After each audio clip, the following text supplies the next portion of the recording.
I'm your host, Rohan Chakravarthi, and with me, I've got three special guests today. Niners Sickness Podcast, 49ers Cast with Van Wesley, and then Chris Polo, who we've seen before on the show. We're talking all things 49ers, the offseason, training camp, and everything else. Be sure to tune in right after this.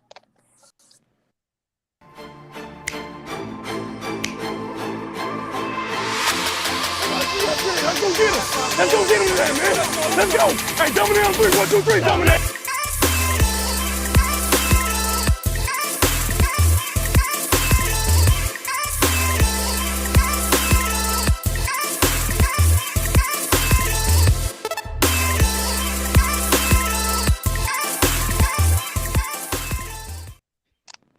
Welcome back, everybody, to another episode of the 49ers Roundtable podcast. As I said, thank you all for tuning in.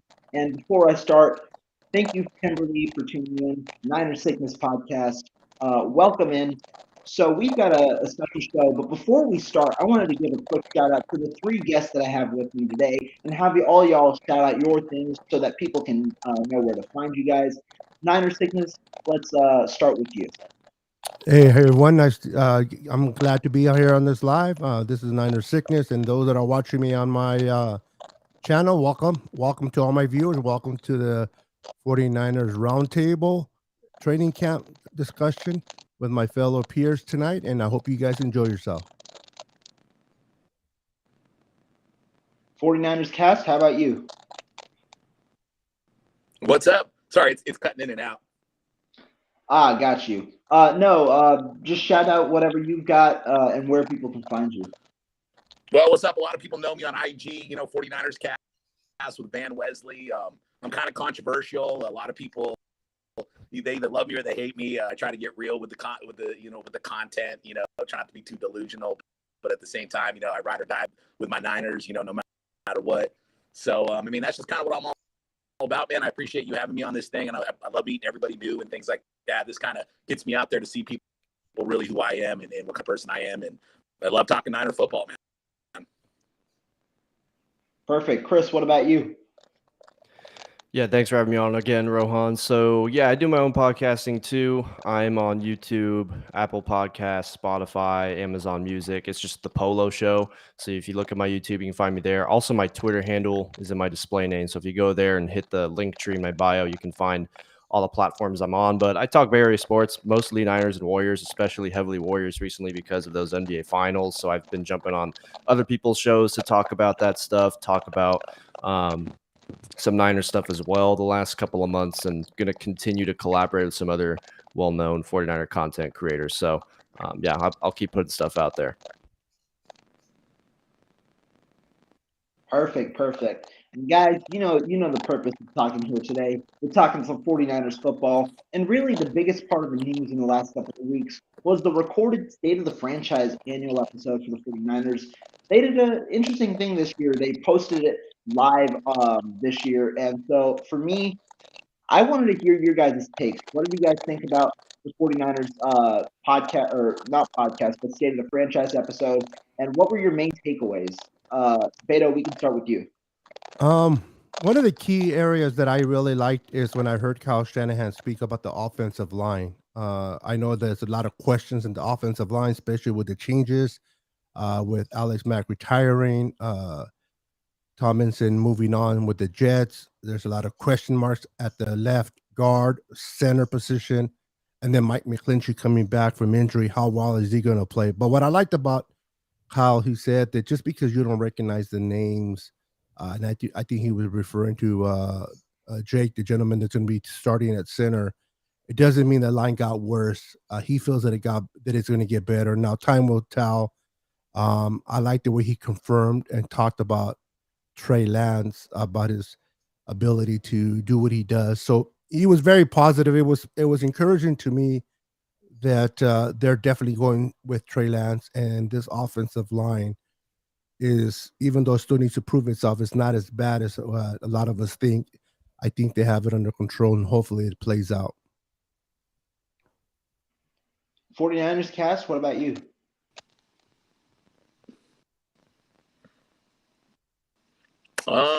So, as far as the takeaways, on what's going on. I mean, there's obviously a bunch of, drama going on, Trey Lance, Jimmy G, Debo, things like that. I love how they keep everything contained, in the locker room and in the offices. The offensive line kind of, just with Beto, man, it kind of worries me a little bit because, again, you look at, your young quarterback. If Trey Lance is starting this season, you look at somebody like that who's got to worry about running around so much. People are already talking about his windup. So there's definitely a lot of things going on there. I'm not very fond the way Shanahan has built the offensive line. I mean, definitely Williams, you can't go wrong with that. Alex Mack was a stud, but they are built on speed and they are built to open things up. Unfortunately, man, you got to be able to keep your quarterback standing tall as much as you can. And I think that was a lot of the downfall with Jimmy G, is that he didn't get a chance to stand tall most of the time. So I'm hoping Trey Young can do that. I mean, I know he's got legs and things like that, but you can't run forever. So definitely offensive line. I don't think it's going to be a disaster, but with Trey Lance and everything like that, he's got to build that trust and he's got to know what he's got to do.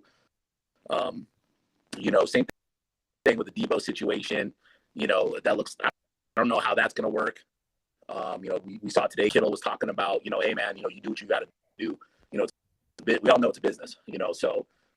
But I still trust Shanahan in keeping everything locked down and but like I said, and I'm with Beto, man, that offensive line, man, we got to see what this, you got to keep that confidence on this young guy. And I'm personally a line guy, whether it's the defensive line or the offensive line, that's where it's got to start. They do a good job of building the defensive line. I mean, that rotation is just ridiculously deep. And they need to be able to do that with the offensive line and keep your quarterback upright. He doesn't need to be scrambling so much, so that's just my thing. Real quick, I just want to ask a question. Are you guys coming in clear to each other?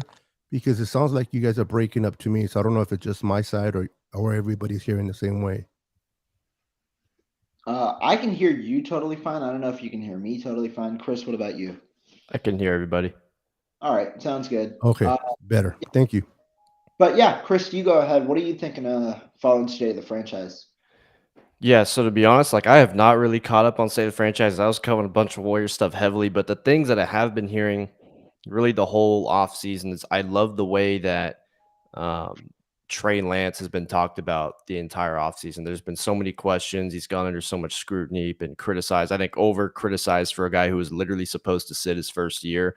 And to see the way coaches are talking about him, see the way teammates are talking about him, I think is just super positive. Kind of the whole year, it kind of felt like people were talking about, oh, Jimmy Garoppolo's this great leader. And that was pretty much all they really said. Whereas Trey Lance, you hear them talking like, oh, this guy's going to be a superstar. Like he's going to be special.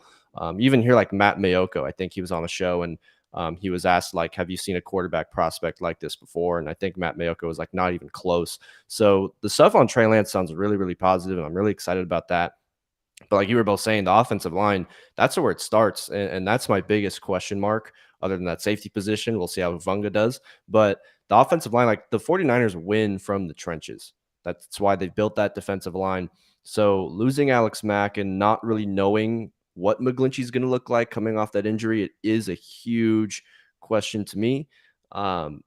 But they did draft quite a few offensive linemen. I'm really excited to see the competition. I think there's a lot of opportunity on the offensive line. I'm excited to see how that plays out throughout the training camp and the preseason, what guys might slide around, who's going to play tackle. Will some guys kind of move to guard? And also who doesn't make the team. And like Donovan West is a question mark. I don't think he's going to start. I don't think any rookie center would start in the Shanahan scheme. But it's just interesting because they really added a lot of young pieces on that offensive front. So I really want to see how that looks and how it works for Trey Lance, because blocking for Trey Lance is going to be a lot different than blocking for Jimmy Garoppolo. So that to me is super positive. Just hearing the stuff people have said about him. I just need to see how that offensive line looks. Yeah, I mean, I think you all three make valid points about the offensive line, right? When you talk about the question marks, that is the main question mark right now, because apart from Trent Williams, there is something that needs to be asked about the other four positions on the offensive line. At left guard, well, I'm most confident about Aaron Banks out of the players. He hasn't played in an NFL game. He hasn't started in an NFL game. And so really, is that going to be an adjustment period? And if so, for how long? Because the 49ers can't necessarily afford to have such a slow start. given the teams that they play early in the season are some of the more favorable matchups. And then after that, they start to pick up steam and have a very, very tough schedule really for the majority of the season, and need to, well, not need to, but they're expected to make the playoffs this year. Jake Brendel, like we've been talking about, he hasn't had the opportunity as much to start. He's been a primary backup, and he's entering his age 29, age 30 season. So really, at this point in his career, how much can you expect from him? I'm a little more optimistic than others from him, just based on a number of factors that I've said in previous podcasts. But still, there are question marks that arise at the center position, especially after losing a trusted guy like Alex Mack. At right guard, we don't know who the starter is right now. Is it Jalen Moore, or is it Daniel Brunskill, or is it somebody else that pops up, right? Could it be one of the rookies? That's a question mark at the moment. Obviously, if it's Brunskill, you get continuity with the offensive line at that position, although I don't know how valuable that is, given that everybody that Brunskill played around at the center and at right tackle are going to be different than they were last year, since Tom Compton was a starter for the majority of the season and Alex Mack was a starter for the majority of the season last year as well. And then obviously at right tackle, is McGlinchey going to be ready week one, or is it going to be Justin Steele, who's coming off an injury of his own? He had a torn ACL last year, missed the entire season, and now he's coming in. He's the first team right tackle, but we haven't necessarily seen him play in actual NFL action in a while. And how does he respond to pads come training camp? So I think the offensive line struggles, or not struggles, but the offensive line questions are certainly all right. When we look at what Kyle Shanahan and company said during the state of the franchise, I thought it was interesting, specifically around the defensive line, right? Kyle Shanahan raved about how they have this philosophy to win games. When a lot of teams are predicated on offense, the way that you, especially in the passing attack, the way that you destabilize that offensive passing attack is with a strong defense, especially a defensive line and a pass rush. And Kyle Shanahan and John Lynch talked about stockpiling defensive linemen, specifically talking about the addition of Drake Jackson, hence why they have 17, 18 defensive linemen on the roster currently, but a ton of those guys that can compete. That was my main takeaway, in that they continue to add, even though they have such a deep room, because those guys can compete, and they're at the most important position on this roster for the 49ers. Yeah, I agree with that, and Yeah. hopefully they'll be able to adjust and make the proper calls they need. We'll find out in training camp. But one of the things I do like is that Kyle Shanahan's scheme kind of helps out the offensive line, and having a little bit of a mobile quarterback helps out too. But I also agree that you got to keep him upright. You got to protect Trey. So would I rather have Trey starting this year with Alex Mack and Thomas in there? Yes, but we're going to find out soon if the Niners make the proper adjustments in that offensive line. Yeah, one topic I wanted to ask your guys' opinions on. Surprisingly, the 49ers, Kyle Shanahan and all, talked about three of their important offseason additions, and they weren't at primary positions of the 49ers in terms of need. But it was Ray McLeod, Oren Burks, and then also the other guy in George Odom. All three who were signed to play somewhat of a special teams role alongside their offensive and defensive role. Kyle Shanahan, when talking about these special teams players, said he liked players that not only can compete on special teams, but also have the ability to compete as offensive or defensive players, noting that especially with Burks, they looked at the player as a defensive player first, while then focusing on the special teams ability. What do you guys take away from Kyle Shanahan's notion of not necessarily requiring, but looking at players to be two-way players and not necessarily just special teams players, essentially saving roster spots in the process because you have guys that do two roles with one spot? Chris, go ahead first. Yeah, I mean, I love it. And with the special teams thing, that's the thing I do like about this 49er team is I know a lot of people sometimes have this notion like, oh, they're not aggressive. But the second the 49ers see a weakness, they attack that in the offseason. And it was pretty highlighted with Ray McLeod, Odom, and Burks. And I really love that Ray McLeod signing. I've only heard really good things about him, even just as a receiver. And I do like that, have guys make an impact. especially if they're depth pieces. It's always, you want your depth pieces to be able to play special teams. And that is a place that they lacked. Like, they were really bad at special teams. So if you can have guys that can impact, like Ray McLeod catching passes, or if it's, Odom getting some time at safety, whatever it might be, if you can get some depth and they're going to improve that special teams, that's a huge plus to me. I know people like to think that special teams is not that important, but it's very, very important. I mean, look at the Green Bay Packers. They just lost to us because of special teams. So making sure that you tighten that up, because you had one of the worst special teams units in the league. Looking at the way the rest of their roster is set up too, they can make some serious noise if they're really sound on all three phases of the game. Yeah, I don't know who's next. Me? Yeah, go for it. Okay. I agree. Special teams is a very important part. That's something that we really, really lacked on last year. We had the better special teams in Green Bay. They were worse than us. But general speaking, there was I believe there was 2 to 3 games that we could have won last year, and we didn't because of special teams, and that would have been different in the win and losses column. So adding 3 key players to that special teams is great. And with a 53-man roster, you have to get players that you can utilize not only on special teams, but at their specific positions they play. And I'm like you. I like Ray McLeod. I heard nothing but good stuff from him. I think he's going to give Denny Gray a good fight for that 4th spot at receiver. And I think they're going to use him more than what people realize. And when I say use him, I'm referring as a receiver than just a punt returner. And Burke, I don't know about Burke. I think they may not use him on defense, but he's available there. But I wouldn't be surprised if George Odom is also used as safety here and there. I think his ability, he's shown a lot with the Colts towards the end of the year that he's able to handle that. So bringing in 3 key positions to this roster that not only are they very good at special teams, and that's the reason they were brought in, but they also can be able to provide help at their respective positions, linebacker, receiver, and safety. And I like that. So I'm excited about our special teams. I don't know about you guys, but I got tired of starting at our own 10-yard line, 15-yard line, when the opposing offense was starting at their 30, 35.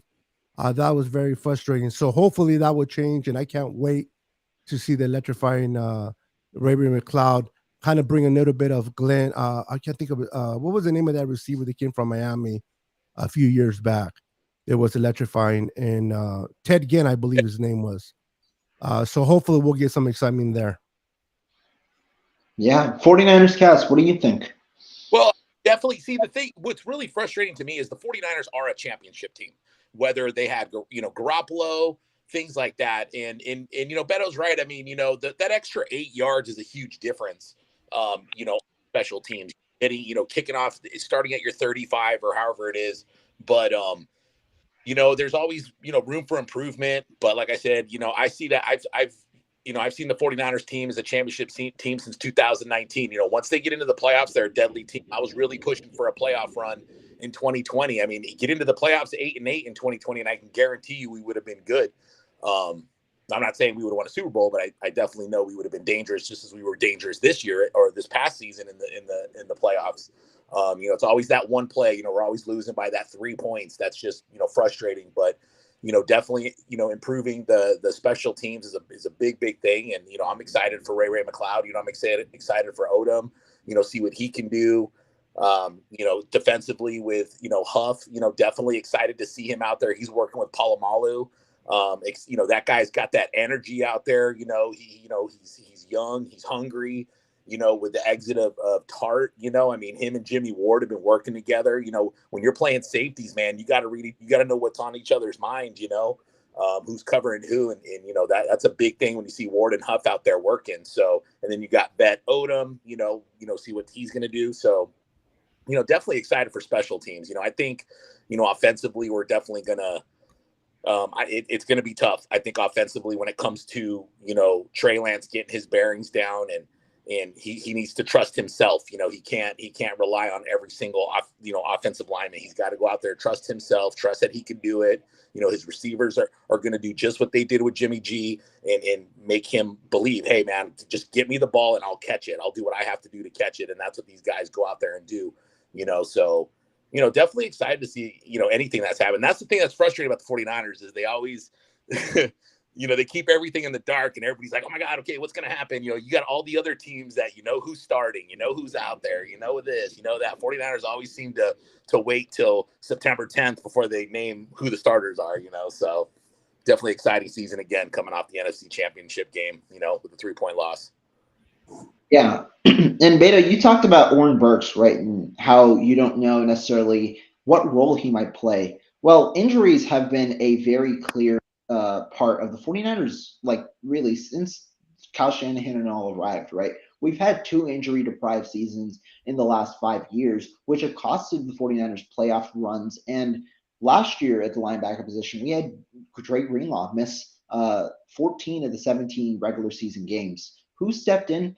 It was safety turned linebacker convert Marcel Harris, who played 36% of the defensive snaps. Now, I'm not entrusting Oren Burks with a starting linebacker role. He wasn't given that back in Green Bay either. But I'm thinking that if an injury occurs, Kyle Shanahan said it himself. We signed Oren Burks because we believe that if one of our 3 guys goes down, we have a guy that we can plug and play as a linebacker, as a valuable athletic backup linebacker. And that's where I view Oren Burks. I think he's the 4th linebacker on the depth chart, where if the 49ers need to, they can insert him in. He's essentially our Marcel Harris replacement with just a better special teams capability, given his ability to tackle and is also his vision at the linebacker position and athleticism. I agree. Definitely agree on that. And now that we're talking really about these guys, right? McLeod, Burks, and George Odom, these are just 3 of the signings that we had this offseason, 3 of the major moves. Which was your favorite offseason move? Beto, we can start with you. My favorite one is Ray McLeod, just because field position to me makes a huge difference, especially with any quarterback, but especially with a young quarterback coming in like Trey Lance. You want to put him in a position where he doesn't have to start towards his own end zone. He can, start him at the 30. So, and then also how he's going to be utilized with a lot of reverse. They're going to on the backfield. I think Ray is going to be, I like to call a miniature Debo. Without actually going straight into the linebackers, but I think they're going to use Ray a lot, and I'm excited to see what he does. But just changing the field position and punt returns is what excited me. So out of the 3, and I like all 3, Ray is definitely my favorite. I really like the signing of Ward.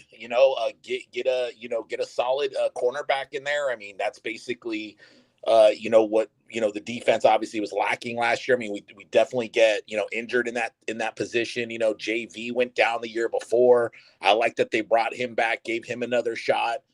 We see what he can do when he's healthy. I mean, so we're just as deep at cornerback as well. I really liked a lot what Thomas was.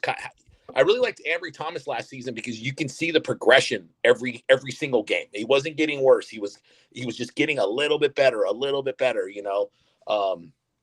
So that I'm excited to see, as much as I really, special teams, of course, you're always excited, but I really want to see that shut down, cornerback defense. When I'm not saying we're going to have that, pure shutdown, but just enough to get Boza in there. I'm really excited to see Drake Jackson. I want to see if he can get in there and just really compliment Boza and, get Boza those extra 4 or 5 sacks that he can get.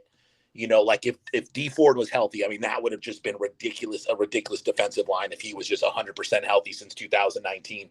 We saw what he did in the beginning of 2019 with the 49ers. But like I said, that's one thing I'm excited to see, is to just get on these receivers, jamming these receivers to get that line right at those quarterbacks. We don't want these quarterbacks to breathe. We're playing a super, super tough season this year, like the 5th hardest schedule. So we can't let these quarterbacks go back there and stand around and burn that team. So that's what I'm excited to see, what Ward can bring to this team.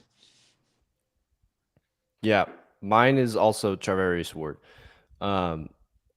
to add on to a few things with that signing, like I was saying earlier, when there's a weakness, this team, this front office, they will address it. And everyone knew, like, when are the Niners going to get a corner? The last time they really made a splash in free agency to get kind of like a bigger name, more expensive corner was Richard Sherman. And even though it didn't last very long, it was a really valuable signing. And to go out and get Charvarius Ward, he's one of the best corners in man coverage. And he's also, I think he's 26 years old. So on this contract, you're probably going to get the best of him. If I remember correctly, he was undrafted. This guy's gotten better every single year. I've talked to Chiefs fans too. They love Charvarius Ward, his attitude, his work ethic, and he's gotten better every single year. So I feel like that pattern is going to continue as he goes into the season at 26. And he's never had the pass rush that he's about to have, and the linebacking core in front of him as well. So the fact that he can buy our pass rush a few extra seconds, the front seven's also going to bail him out in any situations if he is slipping up a little bit. And if you look at the playoffs, back-to-back weeks, even though they lost the championship game to the Bengals, he was in charge of covering Jamar Chase and Stephon Diggs back-to-back weeks. They were non-factors in both of those games. So if they can get someone who can do that on the Chiefs defense, imagine what he can do on this Niners defense when they're healthy with Warner and Bosa and Armstead, and also if Kinlaw pans out, and they have a carousel at that other edge in terms of pass rushing. So I really like that Ward signing. I think it really changes the dynamic of this defense. Like, it kind of felt like last year you could get away with attacking their corners. You could get away with that. And this year, if they're all healthy, I mean, even imagine if Jason Verrett was healthy too. The cornerback position for the 49ers defense does not feel like a place you can just pick apart. It feels like a place that is actually a strength of theirs at this point. Yeah, I think you all make good points. Ward and McLeod, right? When we talk about special teams, I think Chris mentioned it, but our special teams unit was not good last year. It was 27th overall in DVOA. I forget who mentioned against the Packers game, but the reason that we defeated the Packers was because of special teams, and really it's because the Packers were the worst special teams unit in the entirety of the NFL. The 49ers lost multiple games last year solely due to special teams, with that being the primary reason. You can point to both Seattle games as a factor of where the 49ers lost just due to special teams, right? With muff punts, with poor field position, and things like that as factors as to why the 49ers ultimately lost those games. And in a division where it's so tough to win games, in a conference where really one game can change the outcome of whether you make the playoffs or not, just as it was last year, I think that every game matters, and that's where special teams was the one unit where the 49ers needed to improve to at least make that maybe a top 15 or around a 15 to 20 unit up from 27 this past year, to perhaps cost them a game or two less, which would make a huge difference. And then when you talk about Charvarius Ward, you finally are able to play cover one man now. The 49ers have tried that for years and years. They signed Richard Sherman to be a lockdown corner, but towards the end of the Sherman 49er experiment, Richard Sherman didn't really have that gas in him, that the athleticism required to play cover one man, and so they shifted to more of a zone scheme under Robert Saleh back in 2020. Then in 2021, you want to play cover one man again with Jason Verrett, and he goes down with an ACL injury, and so you don't have the personnel to pretty much play cover one man. You saw that in week 2 when DeAndre Lenore was getting burned. I think it was Quez Watkins got him 91 yards or something like that, and so you immediately had to change to accommodate for your cornerbacks. But now with Ward, with Mosley on the outside, you can play cover one man, have Talanoa Hufanga in the box where he's most comfortable, have Jimmy Ward as the overhang safety where he can play a number of different roles, and you have pieces where you don't necessarily have to confine players to one specific spot. Instead, you can move them around like Ward to perhaps inside the box or in the slot, and then have a guy like Dante Johnson go out there, or have a guy like George Odom, if you're confident in cover skills, to go out there. So I think there's a number of possibilities that you can have with this 49ers team, which is why the addition of a lockdown corner where you could play cover one man was really important. And I think the coaching staff agreed. Kyle Shanahan said during State of the Franchise that you don't pay corners that can't cover. Coverage ability is the number one thing, and that kind of indicates that he himself believes that the philosophy to winning games with cornerbacks is getting man coverage cornerbacks. And so I think that the 49ers achieved that goal this year after struggling with their cornerbacks at times last year. No, definitely. And I mean, it is huge, because if you said, being able to trust that your corners can cover, one-on-one just to free up, let's say, Huff on a blitz, on a safety blitz to free up, they take those guys away, take that extra guy off of Boza, take that extra guy off of Drake, take that extra guy off of, Kinlaw. I'm excited to see how Kinlaw is going to move this year. I don't know if he's going to be a big sack guy, but he's definitely, I think, just going to be a big guy in the middle. That's just brute strength that, you still got to keep an eye on him. I think he's going to clean stuff up. Definitely excited to see what this guy's going to look like with healthy knees, so, but that's the part I'm excited about, is just getting quarterbacks uncomfortable. Just not knowing that they could stand there and say, hey, I'm going to aim for this guy. I'm going to aim for this guy. Like, just knowing that they can get hit on all sides of around his body. That's what I'm excited about. Yeah, especially on those like 3rd and short situations. Yes. When, you don't want these receivers being able to just ease into whatever their route is, being able to really throw them off and make the quarterback have to sit there and kind of think about it a little more and feel that pressure. 100%. I'm excited about that. Yeah, the Ward, Charvarius Ward, it kind of slipped my mind for a bit, but I'm excited about him too. And I agree with you guys.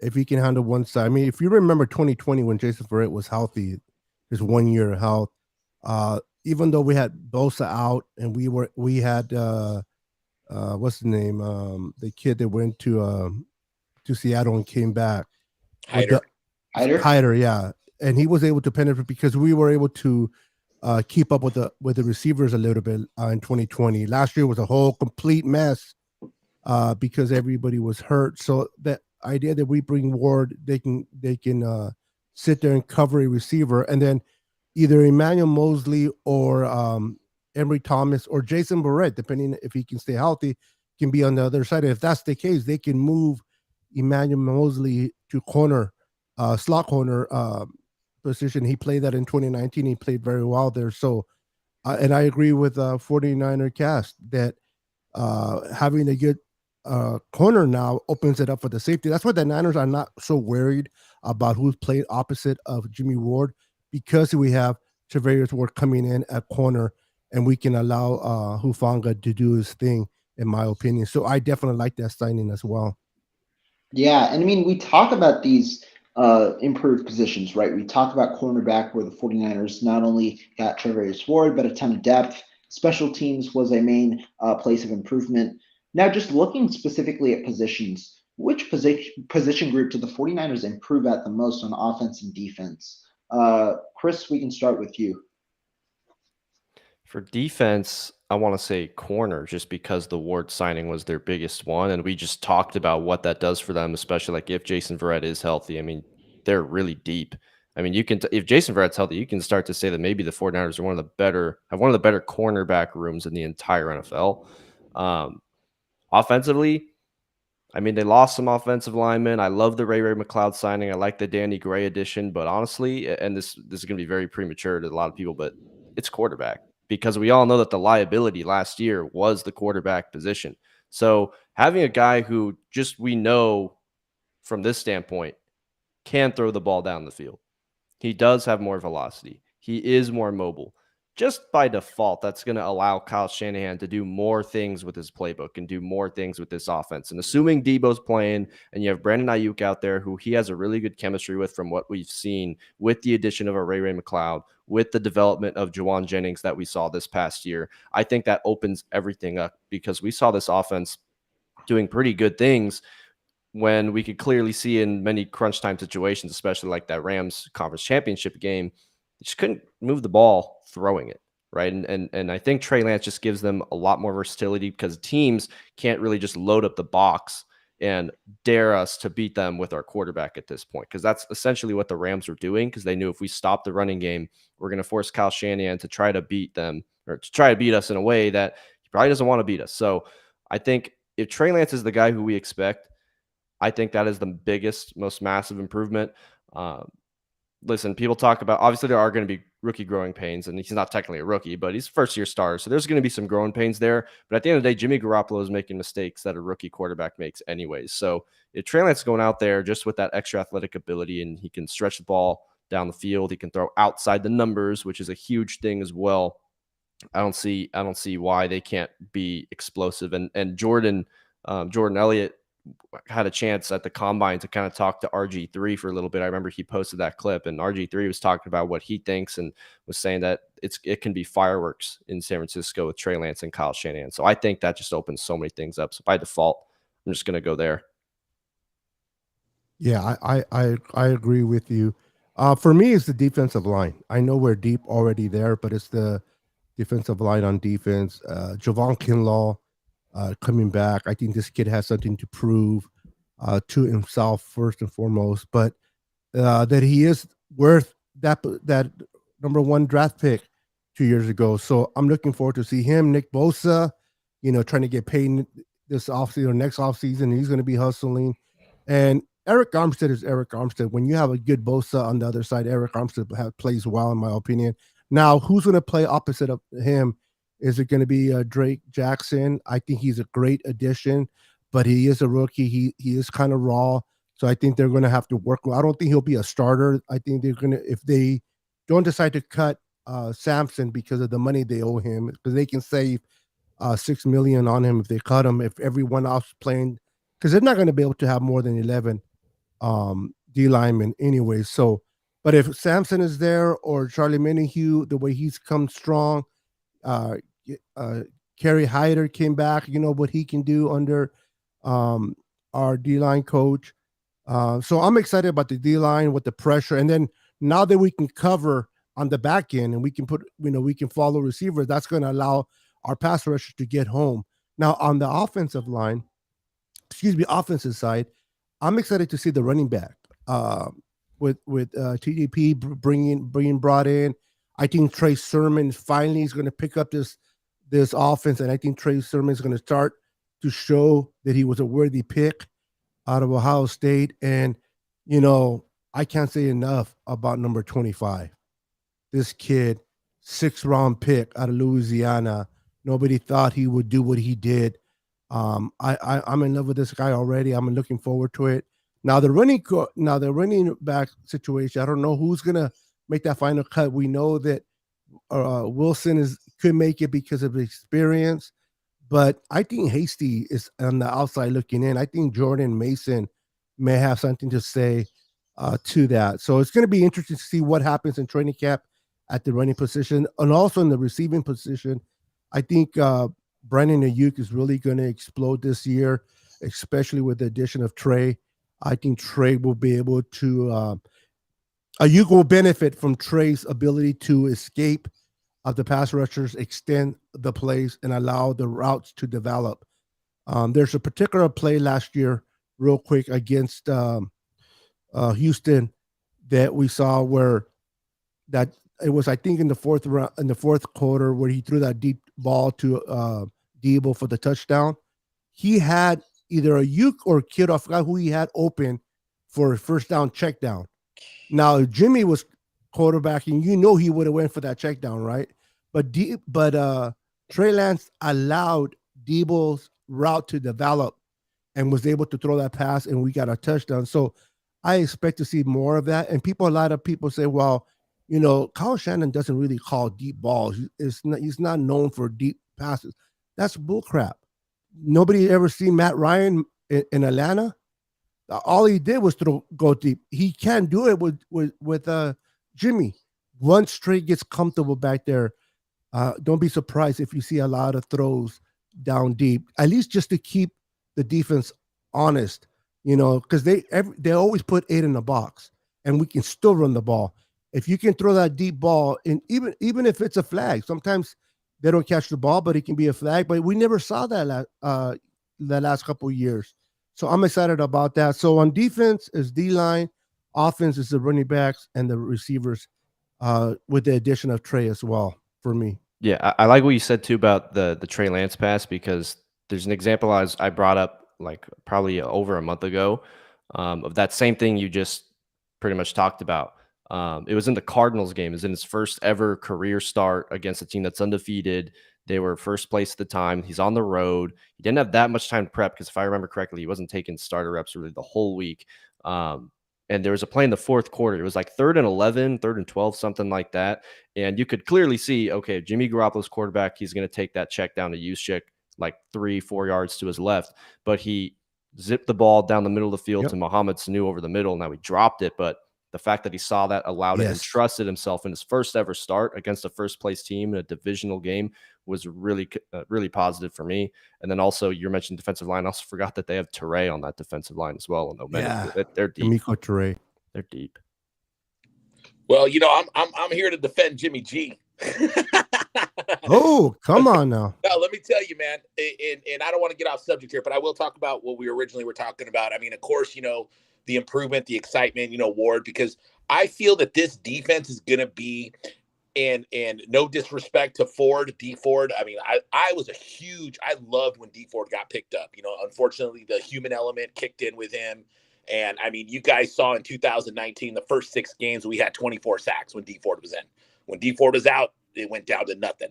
But I feel with Kerry Hyder back there, I really think, Drake Jackson's going to go out there and show out. I don't know why. I just feel he is. And then Ward, I feel like we're going to get back to that 2019 swarming defensive line. I mean, guys, these quarterbacks could not do anything. If you guys can remember, first 6 games, man, quarterbacks were just in disarray, man. And definitely, I mean, like I said, I'm always excited for improvement. I mean, definitely excited for Trey Lance. I'm definitely excited. And on the offensive side, I'm definitely excited to see Debo, to see what he's going to do mentality wise and what he's going to try to do. We both have no idea what's going on with that, but I'm actually excited to see Debo. I want to see what he's made of.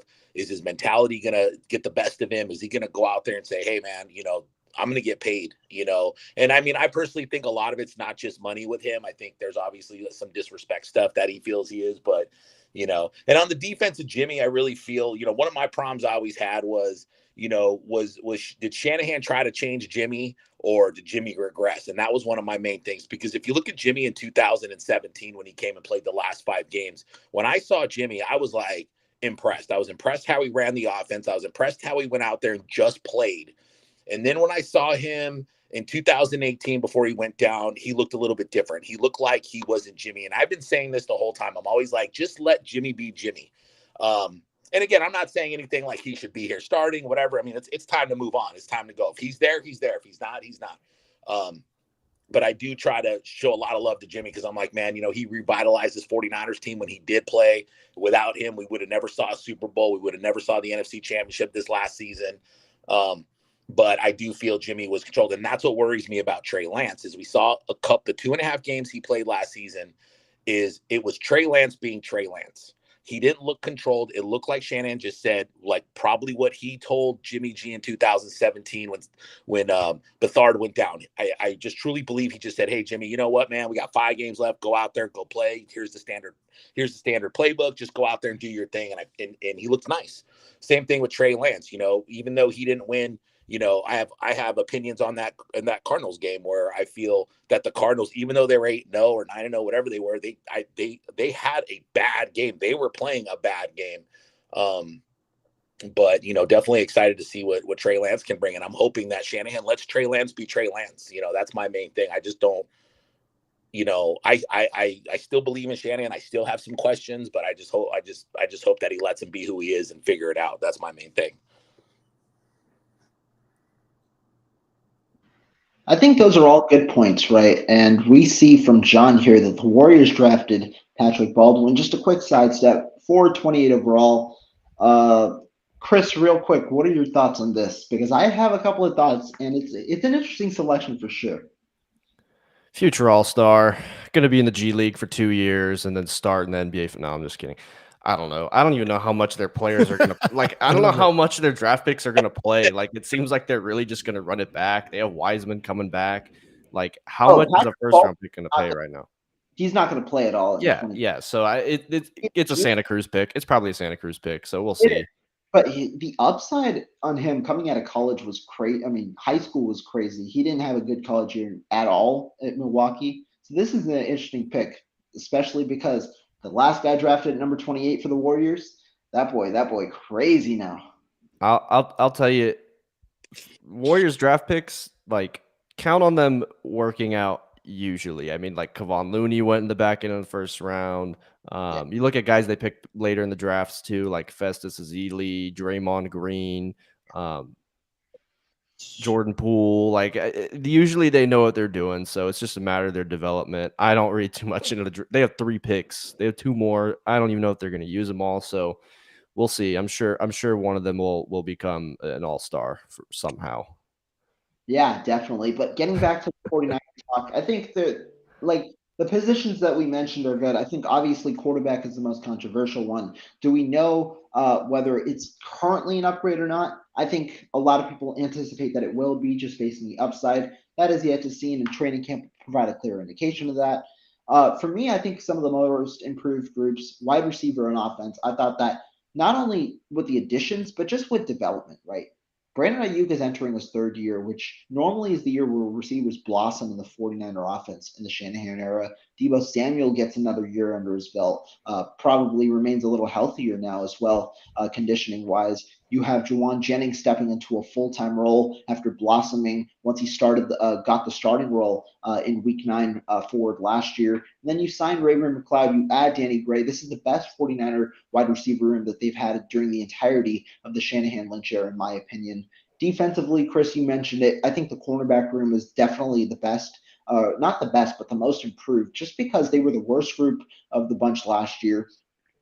And now they're the deepest group apart from the defensive line. They've probably got 8-9 guys that could compete for a 53-man spot alongside 5-6 guys that could compete to play everyday roles. Right? You have guys that you drafted before, like an Ambry Thomas. You have guys that you drafted this year that could compete, like a Samuel Womack, alongside the veterans in Verrett, in Mosley, and in Charvarius Ward. Not to mention Swiss Army knife Mr. Dante Johnson, who ends up getting on the field every time. So there are a ton of guys that can compete on this roster, which is why I like the upside at both positions, not only with the top end talent, but also with the depth. Now, all of this boils down to training camp, right? And who competes where. What is one prediction that all of you guys have for training camp? Beta, we can start with you. Wow, that's training camp's going to be a very, very exciting this coming up in July because man, so much depth everywhere. There's going to be players that are going to have to be cut that you normally wouldn't cut. Prediction on training camp, man, that's a very good question. I'm going to predict that Trey Lance is going to shut up a lot of haters more in training camp because I know that in OTAs and mini camp, anybody looks good without the pads. Without the pads and just throwing the ball, anybody looks good. I still like what I heard about Trey, but once he puts on the helmet and the pads and they go 11 on 11, I want to see what he does. And I think he's going to continue to grow and impress a lot of people. I'm excited. I respect Jimmy, like Jimmy for what he did, but I cannot wait for Trey to take off and he's gonna have his bump and bruises. But that's my prediction: is Trey Lance is gonna even do better than what he did in OTAs, and he's gonna show off in training camp how good a quarterback he is.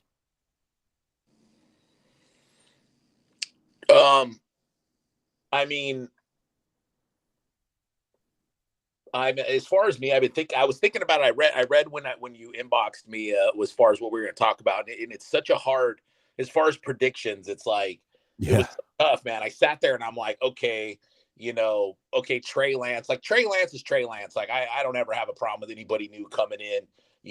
As far as I don't think he really has haters. I think he's got a lot of people that kind of are a little upset that a lot of the faithfuls disrespecting Jimmy G, but. Beyond the point, it's super hard. And the only thing I can think of is prediction wise. I think Huff grabs that starting safety job. And I don't think there's a competition for him. I think he's going to go out there. He's going to show out. I think everybody else is going to do their job. I mean, it is going to come down to actual gameplay, training camp, OTAs, everybody looks great, but once you get those pads on, once you get out there and the calls are being made, things like that, but I do believe that, one of my things is Huff's going to get that starting job next to Jimmy Ward. And that's what I think is going to happen. I think he'll beat out all the vets for that. Yeah. And my prediction, Rohan, I I think I told you this before. Brock Purdy is going to beat out Jimmy Garoppolo for the starting quarterback job. No, Still, guy. I got tagged in that tweet that like someone like wrote a piece, and I was It's like, my what? website too. It's my site too. Like y'all gotta know that that's a troll. Come on, now. I was like, wait, what? Me? And then I looked at it and I was like, oh my gosh, I forgot I tweeted that. That was hilarious. Yo, what if this guy really is this silent real? Like, it makes me wonder, because I don't want to talk about this person, but we all know who maybe we're talking about. I'm going to say he was maybe associated with the Jets. I don't want to give the guy clout. I don't want to give him clout. I'm just saying we all know, and it baffles me because I'm one of those people that I look outside the box and I go, dude, imagine if this shit is right. Imagine if it manifests, and I'm just like, it's so crazy, but I'm sorry, I didn't mean to interrupt, but yeah, the Brock Purdy. I'm just like, wow, what if he was that Tom Brady, like, 200th overall, like, wow. If it's right, I'm going to have to question everything I've ever thought in my life. But yeah, I do think Hufanga, like, that is my thing too. I think Hufanga is going to win that starting safety job. I also think that there's a guy that a lot of people, like a lot of Niner fans wanted, Leon O'Neal. I feel like he's not going to make the roster. I just feel like the lack of speed, the missed tackling, I don't think he's going to make it. I don't think like converting him to a linebacker is really in the cards either. So those would be my two things. I think Hufanga is going to win that starting safety job. And like a lot of people have been critical of him and me too, but I do think that this year he is going to take a leap, especially now that Travarius Ward is there. It's going to make things a lot easier. The secondary is improved just because of that. The depth they have at, on the defensive front, the linebacker core they have, I think he'll shine. But I do think Leon O'Neal is going to be one of those guys that I feel like is kind of like a Niner fan favorite in terms of all the rookies coming in because he was a UDFA and a lot of people had him getting drafted in like the 5th, maybe 6th round. I think that's going to be a cut that we see. Yeah. You think he'll go to practice squad real quick? Probably. Okay. You talking Leon O'Neal? Yeah. Yeah. Safety. Yeah. I agree with you on that, Chris. I'll give a pushback in that I do think that he will be a linebacker convert on the practice squad this year. Practice squad, right? Yeah. Interesting. Yeah, I think the 49ers will experiment with that because they have the option too. I don't know. I don't think he'll get claimed. If we're being honest, I don't think he'll get claimed. I think the 49ers will be able to house him on the practice squad. I forget the amount of money that they paid him as a bonus, but that was essentially there for him as well. But yeah, you get an option to play on the practice squad, be coached by D'Amico Ryans, who flourishes with linebackers. And there's a good amount of linebacking. There's a good linebacker core. They've got UNC linebacker Jeremiah Gemmel. They've got San Diego State's Segun Olubi, and now potentially Leon O'Neal as a linebacker convert alongside Indiana's Marcelino McCrary Ball as a couple of linebacker guys that they could keep on this practice squad, develop, and be the next wave of special team standouts or whatever they might be. Real quick, do you guys think that they might, in the middle of the training camp, they might trade Greenlaw and get some picks for him? Ooh, I've thought about that. I'll speak on this because I wrote an article about it actually today. I don't think they trade Greenlaw. I think they trade a different linebacker. Just look based on what they did last year.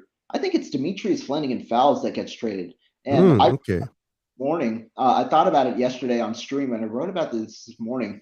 I honestly think just given how the 49ers have operated with their linebackers, right? Look at last year. Jonas Griffith, he was a practice squad guy, and he fetched a 6th-round pick. He never played a snap in the NFL before getting traded, and he got a 6th-round pick in return. The 49ers and these linebackers, other teams covet them because they know the work the 49ers do with these linebackers. Yep. And to me, I think Demetrius Flanagan-Fowles is miles better than what Jonas Griffith was last year, and they're the same age. They're both 25 years old right now. Flanagan-Fowles has proven to be, for the 2nd year in a row, proven to be a special teams contributor. And so to me, and real quick, Chris, I want you to give this before I continue on. Jimmy Garoppolo is the worst quarterback I've ever seen in my life. I swear, him playing has got to be organizational malpractice. He's a backup. He's a backup. I just don't understand why people love him so much. There you go, Jesse. You got it. Love it, brother. Love it. Love it.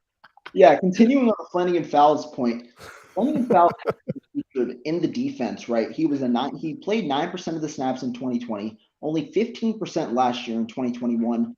I talked about Marcel Harris earlier. The 49ers, he had no linebacker experience, wasn't really a great safety for the 49ers, and yet he outpaced Demetrius Flannigan-Fowles in terms of snaps on last year, playing about 35-36% of the snaps. So to me, Oren Burks is that fourth linebacker. Flannigan-Fowles is expendable because he's going into restricted free agency next year, meaning he's making $2.5 million as opposed to the $895,000 that one of these other linebackers, like a Segun Olabi, Jeremiah Gemmel, one of the undrafted guys would make. And I think it would be similar production given that they're primarily special teams focused. So to me, I think DFF is the one that gets traded.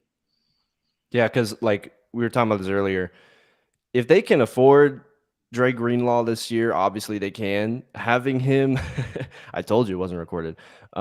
Having him as a piece, like that is actually an improvement from last year because he only played 3 games. So having Dre Greenlaw, if he is healthy and available, with what we saw from Azeez Al-Shaair this past year too, and of course All-Pro Fred, like I said, elite linebacking core, the defensive front, and now you added Charvarius Ward in the secondary.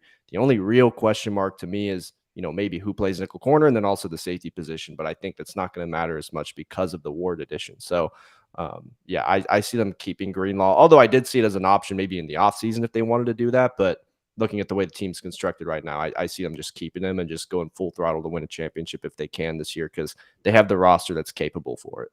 I like that. I just want to say real quick hi to Jesse. Last second sport. That guy's funny, man. But no, I agree. I just thought, because I know they're not going to be able to afford him and Azeez.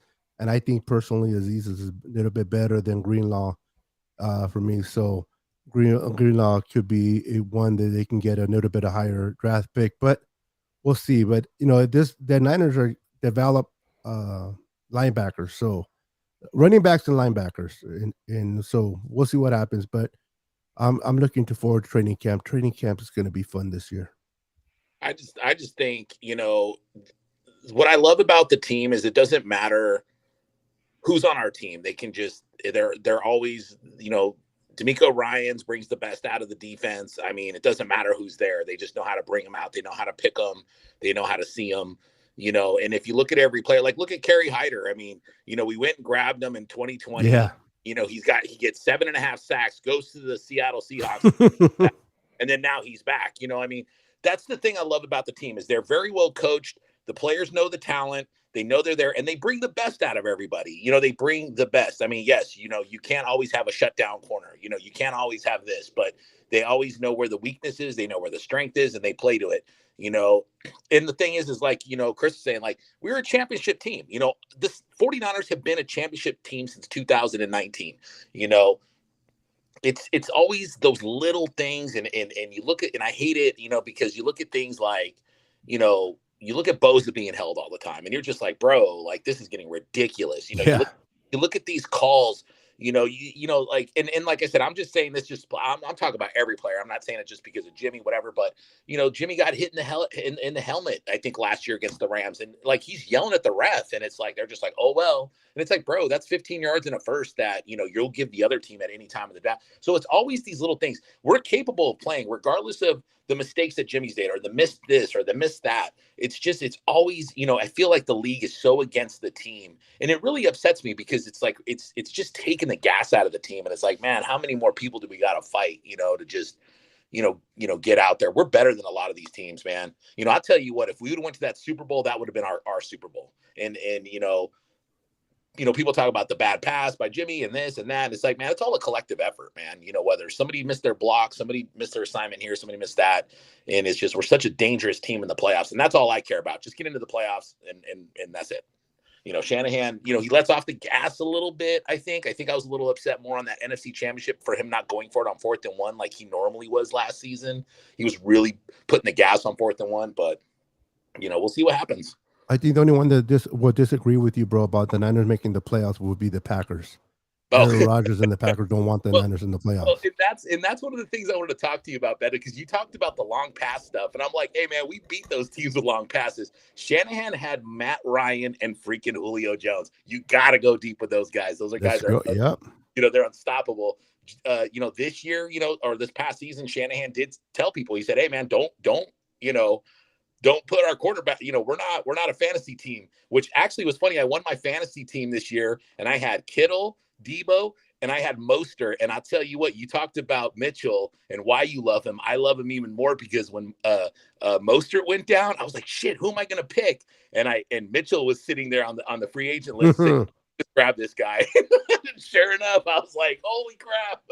I had the waiver wire pickup of the year, and it was Cordero Patterson. Oh, wow. Nice. Oh, yeah, I had I won my league. I went 8-5, and I beat out the guy that went 11-1 or 12-1, and it was great season. that's nice. Yeah. I do fantasy football, man. So if you guys ever want to play in a team, I'll give you guys that information. Hell yeah. For money. Yeah, but I'm definitely excited though this year. I'm definitely excited like every year. I think with the 49ers have a good team, man. And you know what? This year is really going to prove a lot with Trey Lance, and I'll tell you why. If he starts and we can win out with a 11-6 and 12-5 record, good on him, because like I said before, we're playing a really, really tough schedule. AFC West, no joke. KC, Bolts, Raiders, all those guys, man, they're no joke. Denver, I'm a little like this with them. We'll see what happens, but I'm happy with a 12-5, 11-6 season with Trey Lance. I think that's good enough to get us into the playoffs. Yeah, I think earlier during one of those scheduled prediction videos that I had, I think the original prediction I had was 11-6. I'll see if it changes closer to the season, just based on the information that we get, based on injuries or anything like that. But guys, overall, this was an amazing roundtable. Had a ton of fun talking with all three of you. Definitely glad to have all three of you on. Once again, be sure to shout out your stuff before we head out. Beto, you can start ahead. Go first. Thank you. Appreciate that, Rohan. Yeah, so if those that are watching want to check out my channel, it's on YouTube. It's Niner Sickness Podcast. It's based off like being at the barbershop. I don't really provide like breaking news and who's in and out. We'll talk about it, but it's just if you want to go somewhere to hang out, man, and just get your favorite beverage, put your feet on the couch and just relax, bro. This is the chat to be in. Also, you can follow me on Twitter at Niner Sickness 49. And on Facebook, I have a group and a page under Niner Sickness that you guys are welcome to follow and support. And I would love to have you guys. Thank you. Heck yeah, man. And Rohan, thank you for having me on. Chris, man, good to meet you. Beto, I'm 49ers cast, Van Wesley. I'm mainly doing Instagram, but I do have Twitter. My Twitter is 49ers cast 1.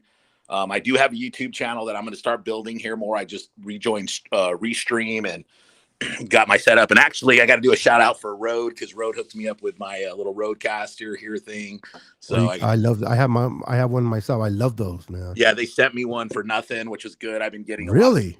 I've been getting a lot of sponsors. Rode's got me hooked up, and a bunch of other people. So I'm really excited by that. So I haven't got everything set up. And Beto, you got to send me a request on Twitter so I can get with you, because I got to ask you a couple questions about this. But yeah, man, I really appreciate it, man, and I hope we can do it again and get everything. Let's get it going, man. Love it. Yeah, and I'm also doing stuff kind of similar to Beto. Like what I do is, just kind of want to kick back and just, enjoy time, listen. I talk about the Warriors and the Niners, so I'm doing both. Obviously, we're going to dive into a lot more Niners stuff. Lakers suck, and we're going to be talking about stuff with other people as well. I'm going to get other people on board. I'm going to start doing more live streams too once I get a few more things in order. But it's just the Polo Show. So if you just search that on YouTube, you should be able to find it. Perfect. If you go to my Twitter, which is in my display name right here, it's Chris Polo 2_. My link tree is there. I'm also on Apple Podcasts, Amazon Music, Spotify, if you just want to catch some audio. So I'm in multiple platforms, and I'm like 15 subs away from 100, because I started this not too long ago. Once I get to 100, I am going to give away a free Nick Bosa jersey. So just by hitting subscribe and like sending me a picture that you subscribed, it'll automatically put you in that drawing. So once I hit 100, I'll send you a Nick Bosa jersey. What's that? You're breaking 100. up there. 100. No, but where's the subscription? Like what is it? YouTube. Oh, okay. Yeah, subscribe to the YouTube channel, and once I hit 100, I'm gonna just give out. I'll let whoever wins know that you got the Nick Bosa jersey. It's going to be the home red, and it's brand new jersey too. It's new design, so it's going to be kind of sick. Right on, Chris. Well, I'm gonna subscribe to both of you guys' channel, support you, Sure, me Chris, too. and Gotcha. if I happen to win, you can give it to another. We'll give it to someone else, another viewer, and Yes. bless them. I have so many jerseys, probably, and the one you're giving away is probably not gonna fit me anyway. So, we'll keep it real. Yeah, same thing here, Chris. I'll subscribe and just if you pick my name, just give it to somebody. I'm the same way. I do a lot of giveaways. I get Beckett sends a lot of signed stuff, so I have all that stuff. But we'll definitely subscribe, but give it to somebody else if my name comes up. For sure. Yeah, Appreciate it. Definitely. All three of you guys, thank you so much. Everybody in the chat, be sure to subscribe to all three of you guys. But once again, thank you all for tuning in. Thank you for the chat for popping.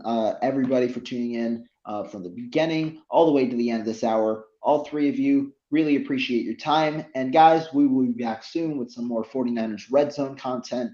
Stay tuned. And always be sure to check out the 49ers Web Zone content that I put out over there. And be sure to subscribe to this channel, like, and drop down a comment in the comment section below. But thank you. And as always, we'll see you guys next time.